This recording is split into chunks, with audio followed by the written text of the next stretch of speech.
I never thought I'd walk in on my wife of 12 years in our bed with my best friend. It was a Tuesday afternoon. I'd come home early from a business trip to surprise her. Instead, I was the one who got the surprise. They didn't hear me enter the house. I stood in the doorway of our bedroom, briefcase still in hand, watching them for nearly 30 seconds before my best friend Tom noticed me. The look on his face is something I'll never forget. Sarah scrambled to cover herself, but it was too late.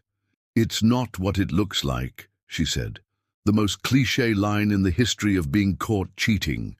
I didn't yell. I didn't throw things. I just turned around, walked downstairs and sat on the couch. They both came down 15 minutes later, dressed and looking guilty. "How long?" I asked. 8 months, Tom confessed, while Sarah stared at the floor. 8 months, nearly 250 days of lies, all those late work meetings, the sudden girls' nights out, the weekends when she needed space. I asked them both to leave.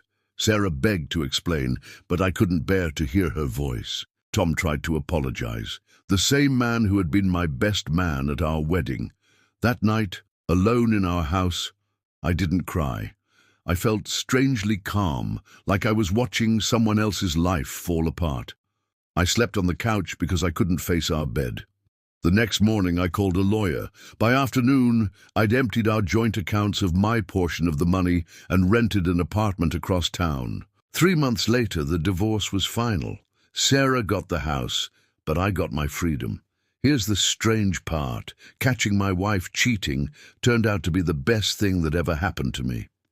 I realized I'd been living someone else's version of my life for years. I'd put my dreams on hold to build the life Sarah wanted. I quit the corporate job I hated and started my own business. I traveled to countries I'd always wanted to see. I reconnected with old friends and made new ones who actually respected boundaries. Last week, I ran into Tom at a gas station. He looked miserable. He told me Sarah had cheated on him too, just 6 months into their relationship.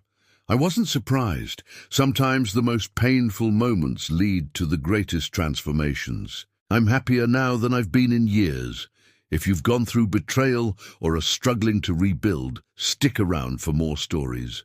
Don't forget to subscribe, hit that like button, and share with someone who needs to hear that life after betrayal can be beautiful.